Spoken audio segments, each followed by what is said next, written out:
Gas নেই বলতে এমন এলাকা আছে যে ১.৫ বছরের ভিতরে একদিনের জন্য গ্যাস আসেনি। জলাবদ্ধতা হচ্ছে আমাদের জীবন সঙ্গী। সামান্য বৃষ্টি হলেই রাস্তা পড়ে যায়। কিশোরগঞ্জ মাদক বিক্রেতা অথবা চাঁদাবাজ হিসাবে যারা সমাজে চিহ্নিত, এই বেকারদের হাতে যদি কাজ তুলে দেওয়া যায় তাহলে এরা একজনও এই জাতীয় অপরাধের সাথে থাকতে রাজি নয়। আমরা এই ঢাকা ৪-কে কি করতে চাচ্ছি এ বিষয়ে কিছু কথা তুলে ধরব। ঢাকা ৪ বাংলাদেশের রাজধানীর একটা গুরুত্বপূর্ণ এলাকা, একটি গুরুত্বপূর্ণ সংসদীয় আসন। কিন্তু ঢাকার একটি গুরুত্বপূর্ণ আসন হওয়া সত্ত্বেও সাধারণ সমস্যা নিয়ে আমরা এই ঢাকা ৪-এ দীর্ঘদিন পর্যন্ত বসবাস করছি। ঢাকা ৪-এর মানুষ অনেক নাগরিক সুবিধা থেকে বঞ্চিত। আমি এই এলাকায় ছাত্র জীবন থেকে বসবাস করার অভিজ্ঞতার আলোকে বলছি যে নিয়মিতভাবে আমরা এই এলাকায় নানাবিধ সমস্যা নিয়ে আমরা জীবন যাপন করছি।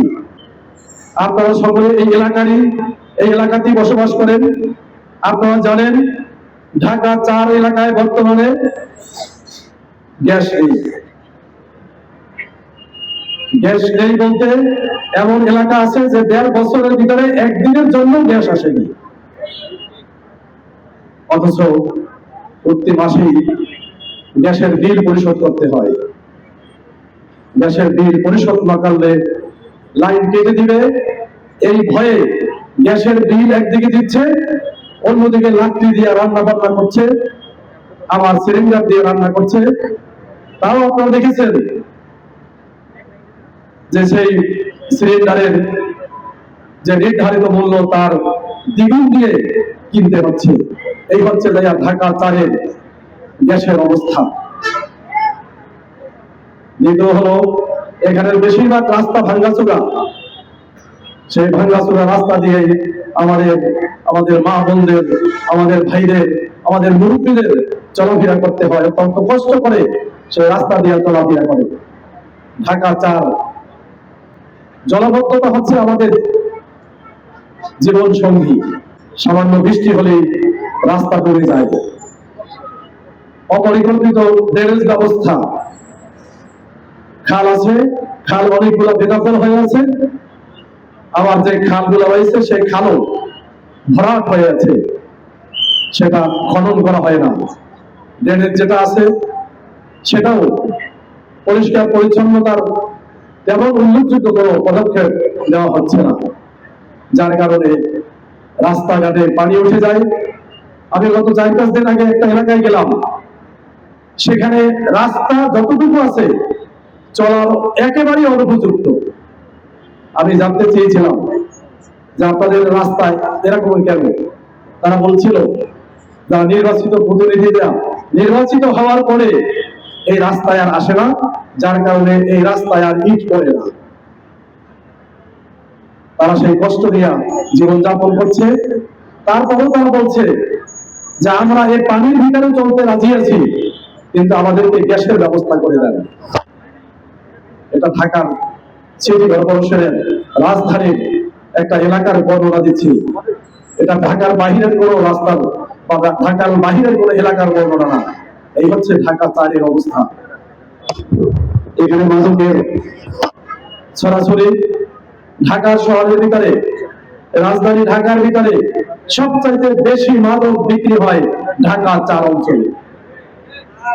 বেকার যুবকদেরকে টার্গেট করে এক শ্রেণীর মাফিয়া, এক শ্রেণীর মাদক বিক্রেতারা তাদের ধারা তাদের অবৈধ এই ব্যবসা পরিচালনা করে যাচ্ছে। এরপরে রয়েছে কিশোরগঞ্জ মাদক বিক্রেতা অথবা চাঁদাবাজ হিসাবে যারা সমাজে চিহ্নিত, যারা রুট লেভেলে মাঠ পর্যায়ে এই সমস্ত কাজের সাথে জড়িত, আমি এই সমস্ত যুবকদেরকে অপরাধী মনে করি না। কারণ এই সমস্ত যুবকদেরকে পুঁজি করে, তাদের বেকারত্বকে পুঁজি করে এক শ্রেণীর মানুষ এই অবৈধ কার্যক্রম পরিচালনা করে যাচ্ছে। আমরা পরিকল্পনা নিয়েছি।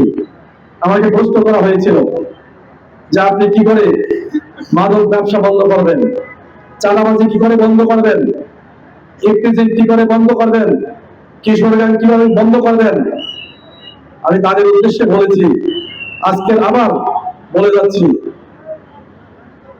যারা এই জাতীয় কাজের সাথে কাজের পিছন থেকে প্যাট্রোনাইজ করে, যারা এই কাজের সহযোগিতা করে, অথবা যারা এই অবৈধ ব্যবসা করার জন্য যুবক বেকার শ্রেণীর লোকদেরকে টার্গেট দিয়ে এই পথে নামিয়ে দিয়েছে, ওই সমস্ত গডফাদার ব্যক্তিদেরকে যদি আইনের আওতায় নিয়ে আসা যায়, তাহলে রুট লেভেলে যাদেরকে আমরা দেখছি কিশোর গ্যাংয়ের সাথে জড়িত, মাদক ব্যবসার সাথে জড়িত, অথবা চাঁদাবাজের সাথে জড়িত, তারা এই সমস্ত কাজের সাথে আর জড়িত থাকবে না ইনশাআল্লাহ। কারণ আমি অনেকের সাথে কথা বলেছি, তারা ভালো হওয়ার জন্য প্রস্তুত, তারা ভালো একটা সমাজ চায়, ভালো একটা রাষ্ট্র চায়, কিন্তু দীর্ঘদিন পর্যন্ত যারা এই রাষ্ট্রের দায়িত্ব পালন করেছেন, তারা তাদের ক্ষমতাকে কুক্ষিগত করার জন্য, ক্ষমতাকে ধরে রাখার জন্য একটা শ্রেণীকে তারা লালন পালন করে, আর তারা তাদের মাধ্যমে এ জাতীয় অবৈধ কাজগুলা পরিচালিত হচ্ছে। তারা আবার এই ব্যবসাকে রুট লেভেলে ছড়িয়ে দেওয়ার জন্য বেকার যুবকদেরকে টার্গেট করে তাদেরকে এই খারাপ পথে ধাবিত করেছে। আমি হিসাব করে দেখেছি, ঢাকা 4-এ যে যুবক বেকার হয়েছে, এই বেকারদের হাতে যদি কাজ তুলে দেওয়া যায়, তাহলে এরা একজনও এই জাতীয় অপরাধের সাথে থাকতে রাজি নয়। আর এই সমস্ত বেকার যুবকদেরকে হাতে কাজ দেওয়ার জন্য বাংলাদেশে অনেক অপরচুনিটি রয়েছে, অনেক সম্পদ রয়েছে। বাংলাদেশ আল্লাহ সুবহানাহু ওয়া তাআলার দেওয়া একটি বিরাট নিয়ামতের ভরপুর একটি দেশ। এখানে নিয়ামতের কোনো অভাব নাই। আমাদের মাটি উর্বর, পৃথিবীর উর্বর মাটি এরকম বাংলাদেশের মতো কোথাও নেই। আমাদের রয়েছে পানি সম্পদ, আমাদের রয়েছে মৎস্য সম্পদ, আমাদের আছে পাহাড় সম্পদ, আমাদের রয়েছে খনিজ সম্পদ, সম্পদে ভরপুর বাংলাদেশ। কিন্তু আমি আপনাদের কাছে, বিবেকের কাছে প্রশ্ন রাখতে চাচ্ছি যে আপনারা একটু চিন্তা করে দেখুন, বিগত 54 বছরে যারা রাষ্ট্রের দায়িত্ব পেয়েছেন, তারা এই সম্পদগুলোকে কাজে লাগাতে পারেননি। কাজে লাগানোর জন্য তারা কোনো পরিকল্পনা দেননি, পরিকল্পিতভাবে কাজে লাগাননি। তারা কি করেছেন? আমাদের কাছ থেকে ট্যাক্স আদায় করেছেন, প্রয়োজন অনুযায়ী ট্যাক্স শুধু বৃদ্ধি করেছেন। আর এই ট্যাক্সের টাকা দিয়ে তারা উন্নয়নের নামে তারা টাকা লুটপাট করে হাজার হাজার কোটি টাকার মালিক হয়েছে। বাংলাদেশের থেকে টাকা তারা বিদেশে পাচার করেছে, সব ট্যাক্সের টাকা দিয়া। অথচ এখানে উন্নয়ন করার মতো আল্লাহ সুবহানাহু ওয়া তাআলার পক্ষ থেকে অনেক নিয়ামত দেওয়া হয়েছে, সেই নিয়ামত গুলাকে পরিকল্পিতভাবে কাজে লাগানো হয়নি। আল্লাহ সুবহানাহু ওয়া তাআলা যদি কবুল করেন, 11 দলের আজকে যে ঐক্য,